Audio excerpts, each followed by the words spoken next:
पहला क्वेश्चन में पूछा गया कि भारत के महान्यायवादी, जिसको अटॉर्नी जनरल भी कहा जाता है, किस अनुच्छेद के तहत राष्ट्रपति के द्वारा नियुक्त किया जाता है। तो किस अनुच्छेद के तहत कहा गया है कि भारत का एक महान्यायवादी यानी कि अटॉर्नी जनरल होगा, किस अनुच्छेद में कहा गया है। तो इसका जवाब हो जाएगा अनुच्छेद 76 में कहा गया है, ऑप्शन बी। अगले क्वेश्चन में पूछा गया कि रेणुका झील किस राज्य में स्थित है। तो कौन सा ऑप्शन हो जाएगा। तो यहाँ पर हो जाएगा ऑप्शन नंबर सी, हिमाचल प्रदेश में। अगले क्वेश्चन में पूछा गया कि भारत की पहली सुपर फास्ट ट्रेन का नाम बताइए। तो भारत की सबसे पहली सुपर फास्ट ट्रेन कौन सी थी, उसका नाम क्या था। तो उसका नाम था Deccan Queen, option number C. Next question में पूछा गया है कि भारतीय संविधान के किस अनुच्छेद में राष्ट्रपति की क्षमादान की शक्ति का उल्लेख है। तो किस अनुच्छेद के तहत राष्ट्रपति किसी को भी क्षमादान दे सकता है, किस अनुच्छेद के तहत। तो यहाँ पर दे सकते हैं ऑप्शन नंबर सी, अनुच्छेद 72 के तहत वह किसी भी व्यक्ति को क्षमादान दे सकता है। अगले क्वेश्चन में पूछा गया है कि भारत के संविधान का निम्नलिखित में से कौन सा अनुच्छेद समान नागरिक संहिता यानी कि यूनिफॉर्म सिविल कोड से संबंधित है। तो कौन सा अनुच्छेद हो जाएगा यहाँ पर। तो इसका जवाब हो जाएगा अनुच्छेद number 44, option number A. Next question में पूछा गया है कि यूरी गगारिन अंतरिक्ष में पहुंचने वाला पहला अंतरिक्ष यात्री था, तो वह किस देश से था। तो किस देश से था। तो इसका जवाब हो जाएगा ऑप्शन नंबर डी, रूस से था। अगले क्वेश्चन में पूछा गया है कि कौन सा ऐसा राज्य है जो 3 तरफ से बांग्लादेश से घिरा हुआ है। तो कौन सा राज्य हो जाएगा जो कि तीनों तरफ से बांग्लादेश से घिरा हुआ है। तो इसका जवाब हो जाएगा त्रिपुरा, ऑप्शन नंबर सी। अगले क्वेश्चन में पूछा गया है कि केगा परमाणु ऊर्जा संयंत्र किस राज्य में स्थित है। तो कौन सा राज्य हो जाएगा। तो इसका जवाब हो जाएगा कर्नाटक राज्य में, ऑप्शन ए। नेक्स्ट क्वेश्चन में पूछा गया है कि विक्रम साराभाई अंतरिक्ष केंद्र कहाँ पर स्थित है। तो वह केरल के तिरुवनंतपुरम में स्थित है, ऑप्शन नंबर ए बिल्कुल सही जवाब हो जाएगा। नेक्स्ट क्वेश्चन में पूछा गया है कि भूटिया जनजाति जो व्यापक रूप से अपनी पारंपरिक भव्यता, कला और व्यंजनों के लिए जानी जाती है, किस राज्य में पाई जाती है। तो एक तरह से क्वेश्चन में पूछ रहा है कि भूटिया जनजाति किस राज्य में पाई जाती है। तो आपको बता दूं कि भूटिया जो जनजाति है वह सिक्किम राज्य में पाई जाती है, ऑप्शन ए बिल्कुल सही जवाब हो जाएगा। नेक्स्ट क्वेश्चन में पूछा गया है कि भारत का पहला उपग्रह किसके नाम पर रखा गया था। तो भारत का जो पहला उपग्रह हुआ था किसके नाम पर रखा गया था। तो इसका जवाब हो जाएगा आर्यभट्ट के नाम पर रखा गया था, ऑप्शन डी। नेक्स्ट क्वेश्चन में पूछा गया है कि भारत में श्वेत क्रांति का जनक किसे कहा जाता है। तो भारत में श्वेत क्रांति का जनक किसे कहा जाता है। तो ऑप्शन सी बिल्कुल सही जवाब हो जाएगा, वर्गीज कुरियन को। अगले क्वेश्चन में पूछा गया है कि 2011 की जनगणना के अनुसार भारत की साक्षरता दर क्या है। तो 2011 के अनुसार पूछा गया है, तो कितना साक्षरता दर था। तो वो था 74.04, option number A. Next question में पूछा गया है कि अंतर्राष्ट्रीय श्रम दिवस कब मनाया जाता है, यानी कि लेबर डे या फिर मजदूर दिवस कब मनाया जाता है। तो इसका जवाब हो जाएगा 1 मई को मनाया जाता है, option number A. Next question में पूछा गया है कि निम्नलिखित में से कौन सा राज्य भारत में दालों का सबसे बड़ा उत्पादक है। तो कौन सा राज्य हो जाएगा जहां पर सबसे अधिक मात्रा में दालों का उत्पादन किया जाता है। तो यहां पर दे सकते हैं option number B, Madhya Pradesh बिल्कुल सही जवाब हो जाएगा। नेक्स्ट क्वेश्चन में पूछा गया है कि भारत के संविधान का कौन सा अनुच्छेद राज्यपाल की क्षमादान की शक्ति से संबंधित है। तो राज्यपाल को भी क्षमादान देने की शक्ति प्राप्त होती है, तो वो किस अनुच्छेद में लिखा हुआ है। तो देख सकते हैं यहाँ पर ऑप्शन नंबर सी बिल्कुल सही जवाब हो जाएगा, अनुच्छेद 161। अगले क्वेश्चन में पूछा गया कि मिनिस्ट्री ऑफ एटमोस्ट हैप्पीनेस पुस्तक के लेखक कौन थे। तो कौन थे इसके लेखक। तो इसके लेखक थे Arundhati Roy, option number B. Next question में पूछा गया कि निम्नलिखित में से कौन सा हिंदू त्यौहार हिंदू कैलेंडर के अंतिम मास में मनाया जाता है। तो कौन सा ऐसा हिंदू त्यौहार है जो कि हिंदू कैलेंडर के अनुसार महीने के लास्ट में मनाया जाता है। तो यहाँ पर हो जाएगा होली, जो कि फागुन महीने में मनाया जाता है। नेक्स्ट क्वेश्चन में पूछा गया कि सत्यमेव जयते किस उपनिषद से लिया गया है। तो तो सत्यमेव जयते को किस उपनिषद से लिया गया है? तो उसको लिया गया है मुंडक उपनिषद से। ऑप्शन बी बिल्कुल सही जवाब हो जाएगा। नेक्स्ट क्वेश्चन में पूछा गया कि ओणम त्यौहार किस राज्य से संबंधित है? तो ओणम त्यौहार किस राज्य से संबंधित है? तो यह केरल राज्य से संबंधित है। Option number C. Next question में पूछा गया कि लावनी किस भारतीय राज्य का प्रसिद्ध लोक नृत्य है?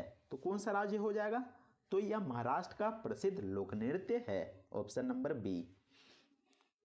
नेक्स्ट क्वेश्चन में पूछा गया कि भारत में प्रोजेक्ट टाइगर कब शुरू किया गया था? तो भारत में प्रोजेक्ट टाइगर कब शुरू किया गया था? तो इसकी शुरुआत हुई थी 1973 में। Option number B. Next question में पूछा गया कि इनमें से कौन स्वतंत्र भारत की पहली महिला कैबिनेट मंत्री बनी थी? तो स्वतंत्र भारत की पहली महिला कैबिनेट मंत्री कौन थी? तो इसका जवाब हो जाएगा Rajkumari Amrit Kaur. Option number C. Next question में पूछा गया कि प्रसिद्ध खजुराहो मंदिर किस राज्य में स्थित है? तो किस राज्य में स्थित है प्रसिद्ध खजुराहो मंदिर? तो इसका जवाब हो जाएगा option number D, Madhya Pradesh में स्थित है। अगले क्वेश्चन में पूछा गया है कि राष्ट्रीय डेयरी अनुसंधान संस्थान की स्थापना कहां पर हुई थी? तो कहां पर हुई थी? तो वह करनाल में हुई थी, जो कि हरियाणा में स्थित है। ऑप्शन ए बिल्कुल सही जवाब हो जाएगा। पहला क्वेश्चन में पूछा गया है कि भारत के किस राज्य में बिहू त्यौहार मनाया जाता है? तो कौन सा राज्य हो जाएगा जहां पर बिहू त्यौहार मनाया जाता है? तो इसका जवाब हो जाएगा असम राज्य में मनाया जाता है। ऑप्शन सी। नेक्स्ट क्वेश्चन में पूछा गया है कि हरेली का त्यौहार निम्नलिखित में से किस भारतीय राज्य में मनाया जाता है? तो कौन से राज्य में मनाया जाता है? तो इसका जवाब हो जाएगा छत्तीसगढ़ राज्य में मनाया जाता है। Option B. नेक्स्ट क्वेश्चन में पूछा गया है कि कंबाला भैंस दौड़ किस राज्य से संबंधित है? तो किस राज्य से संबंधित है? तो यह आपका कर्नाटक राज्य से संबंधित है। और जो भैंस दौड़ होता है वह कृषक समुदाय के द्वारा किया जाता है। नेक्स्ट क्वेश्चन में पूछा गया कि हॉर्नबिल फेस्टिवल किस राज्य में मनाया जाता है? तो हॉर्नबिल फेस्टिवल किस राज्य में मनाया जाता है? तो यह आपका नागालैंड में मनाया जाता है। Option A. नेक्स्ट क्वेश्चन में पूछा गया है कि किस राज्य में लोसांग उत्सव मनाया जाता है? तो कौन सा राज्य हो जाएगा जहां पर लोसांग उत्सव को मनाया जाता है? तो इसका जवाब हो जाएगा सिक्किम राज्य में मनाया जाता है। ऑप्शन सी, सिक्किम राज्य। नेक्स्ट क्वेश्चन में पूछा गया है कि लोहड़ी त्यौहार मुख्य रूप से किस राज्य से संबंधित है? तो लोहड़ी त्यौहार को किस राज्य में मनाया जाता है? तो इसका जवाब हो जाएगा पंजाब राज्य में मनाया जाता है। ऑप्शन सी। नेक्स्ट क्वेश्चन में पूछा गया कि हिमा दास का संबंध किस खेल से है? तो हिमा दास कौन सा खेल खेलती है? तो इसका जवाब हो जाएगा उसका संबंध एथलेटिक्स से है, यानी कि दौड़ से है। Option A. नेक्स्ट क्वेश्चन में पूछा गया कि विनेश फोगाट निम्नलिखित में से किस खेल से संबंधित है? तो विनेश फोगाट जी का संबंध किससे है? तो इसका जवाब हो जाएगा ऑप्शन नंबर डी, कुश्ती से है। अगले क्वेश्चन में पूछा गया कि अभिनव बिंद्रा प्रतिष्ठित खिलाड़ी किस खेल से संबंधित है? तो अभिनव बिंद्रा जी का संबंध किस खेल से है? तो इसका जवाब हो जाएगा निशानेबाजी से है, यानी कि शूटिंग से है। Option C. अगले क्वेश्चन में पूछा गया है कि रवि कुमार दहिया ने टोक्यो ओलंपिक 2020 में निम्नलिखित में से किस खेल के लिए रजत पदक जीता था? तो यहाँ पर देख सकते हैं 2020 से एक करंट अफेयर पूछा गया है, लेकिन आपको बता दूं कि 2024 से ही करंट अफेयर पूछा जाएगा। तो आपको यहाँ पर 2020 का तैयारी करने का ज़रूरत नहीं है, आपको 2024 वाला करंट अफेयर्स तैयार करना है। इस क्वेश्चन में डायरेक्ट पूछा जाना चाहिए था कि रवि कुमार दहिया किस खेल से संबंधित रखते हैं? तो वे कौन से खेल से संबंधित रखते हैं? तो इसका जवाब हो जाएगा वे कुश्ती से संबंधित रखते हैं। ऑप्शन ए, कुश्ती से संबंधित रखते हैं। नेक्स्ट क्वेश्चन में पूछा गया कि विश्वनाथ आनंद खालिस्तान से जुड़े हैं, तो वे कौन से खेल से जुड़े हैं? तो इसका जवाब हो जाएगा वे शतरंज से जुड़े हुए हैं। ऑप्शन सी, शतरंज से जुड़े हुए हैं। नेक्स्ट क्वेश्चन में पूछा गया कि मनु भाकर खालिस्तान से जुड़ी हुई है, तो मनु भाकर किस खेल से जुड़ी हुई है? तो इसका जवाब हो जाएगा वे शूटिंग से जुड़ी हुई है, यानी कि निशानेबाजी से जुड़ी है। ऑप्शन सी। नेक्स्ट क्वेश्चन में पूछा गया है कि पीवी सिंधु का संबंध किस खेल से है? तो पीवी सिंधु का संबंध किस खेल से है? तो इसका जवाब हो जाएगा बैडमिंटन से है। ऑप्शन डी, बैडमिंटन से है। नेक्स्ट क्वेश्चन में पूछा गया है कि भारतीय खिलाड़ी शेफाली वर्मा किस खेल से संबंध रखती है? तो शेफाली वर्मा का किस खेल से संबंध है? तो इसका जवाब हो जाएगा क्रिकेट से संबंध है। ऑप्शन बी क्रिकेट बिल्कुल सही जवाब हो जाएगा। नेक्स्ट क्वेश्चन में पूछा गया है कि भारत में पहली बार जनगणना कब हुई थी? तो पहली बार जनगणना कब किया गया था? तो इसका जवाब हो जाएगा 1872 ईस्वी में किया गया था। ऑप्शन बी 1872 ईस्वी में किया गया था। नेक्स्ट क्वेश्चन में पूछा गया है कि भारत में कितने वर्ष के अंतराल में जनगणना की जाती है? तो कितने साल का गैप रहता है जनगणना में? तो इसका जवाब हो जाएगा 10 सालों का गैप रहता है। ऑप्शन है 10 सालों का। नेक्स्ट क्वेश्चन में पूछा गया है कि कोणार्क सूर्य मंदिर का निर्माण किसने करवाया था? तो कोणार्क सूर्य मंदिर का निर्माण किसके द्वारा करवाया गया था? तो इसका जवाब हो जाएगा option number A Narsingh Dev प्रथम के द्वारा करवाया गया था। नेक्स्ट क्वेश्चन में पूछा गया है कि निम्नलिखित में से किसने चित्तौड़ के त्रिभुवन नारायण मंदिर का निर्माण करवाया था? तो त्रिभुवन नारायण मंदिर का निर्माण किसके द्वारा करवाया गया था? तो इसका जवाब हो जाएगा परमार राजा भोज के द्वारा करवाया गया था। ऑप्शन सी। नेक्स्ट क्वेश्चन में पूछा गया है कि पुरी में प्रसिद्ध जगन्नाथ मंदिर किसने बनवाया था? तो जगन्नाथ मंदिर कहाँ पर स्थित है? तो वो पुरी में स्थित है, लेकिन किसने बनवाया था? तो इसका जवाब हो जाएगा अनंत वर्मन चोड़ ने बनवाया था। Option C. यहाँ पर अनंत वर्मन देव भी हो सकता है, तो दोनों एक ही व्यक्ति का नाम है, तो ऑप्शन सी बिल्कुल सही जवाब हो जाएगा। अगले क्वेश्चन में पूछा गया कि प्रसिद्ध बृद्धेश्वर मंदिर खालिस्तान में स्थित है। तो जो बृद्धेश्वर मंदिर है वो कहाँ पर स्थित है? तो इसका जवाब हो जाएगा तमिलनाडु में स्थित है। और शहर पूछा जाता है तो शहर क्या हो जाएगा? तो शहर हो जाएगा तंजौर या फिर तंजावुर, एक ही बात है। अगले क्वेश्चन में पूछा गया है कि ओमकारेश्वर मंदिर मध्य प्रदेश के किस जिले में स्थित है? तो यहाँ पर देख सकते हैं कि ओमकारेश्वर मंदिर मध्य प्रदेश राज्य में स्थित है, लेकिन यहाँ पर जिला पूछा गया है। शायद ही क्वेश्चन में जिला पूछा जाता है, अधिकतर क्वेश्चन में राज्य ही पूछा जाता है। तो इसका जवाब क्या हो जाएगा? तो इसका जवाब हो जाएगा खंडवा जिला में स्थित है। Option B.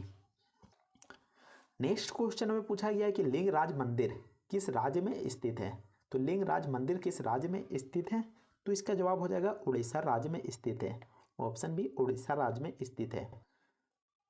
अगले क्वेश्चन में पूछा गया है कि सेला नृत्य की उत्पत्ति किस राज्य में हुई और फसल के मौसम के बाद लड़कों द्वारा यह नृत्य किया जाता है? तो सेला नृत्य की उत्पत्ति किस राज्य में हुई थी? तो इसकी उत्पत्ति छत्तीसगढ़ में हुई थी, और यह छत्तीसगढ़ का मुख्य यानी कि लोकप्रिय नृत्य है। तो ऑप्शन डी बिल्कुल सही जवाब हो जाएगा। अगले क्वेश्चन में पूछा गया है कि लोक नृत्य तेरा ताली भारत के निम्नलिखित में से किस राज्य से संबंधित है? तो तेरा ताली भारत के किस राज्य में मनाया जाता है? तो इसका जवाब हो जाएगा राजस्थान राज्य में मनाया जाता है। Option B. नेक्स्ट क्वेश्चन में पूछा गया है कि कर्मा का त्यौहार निम्नलिखित में से किस राज्य में मनाया जाता है? तो यहाँ पर देख सकते हैं ऑप्शन नंबर सी झारखंड बिल्कुल सही जवाब हो जाएगा। इसके अलावा पश्चिम बंगाल हो गया, वहाँ भी कर्मा मनाया जाता है, लेकिन जो झारखंड है वहाँ का सबसे अधिक मुख्य त्यौहार है, तो झारखंड बिल्कुल सही जवाब हो जाएगा। यहाँ पर देख सकते हैं ना पश्चिम बंगाल दिया गया है और ना ही छत्तीसगढ़ दिया गया है। अगर यहाँ पर पश्चिम बंगाल और छत्तीसगढ़ दिया होता तो वह भी ऑप्शन यहाँ पर सही हो जाता, लेकिन यहाँ पर झारखंड बिल्कुल सही जवाब हो जाएगा। इसके अलावा अगर आपको यह वीडियो पसंद आता है तो वीडियो को लाइक कीजिएगा और चैनल को भी सब्सक्राइब जरूर कर लीजिएगा।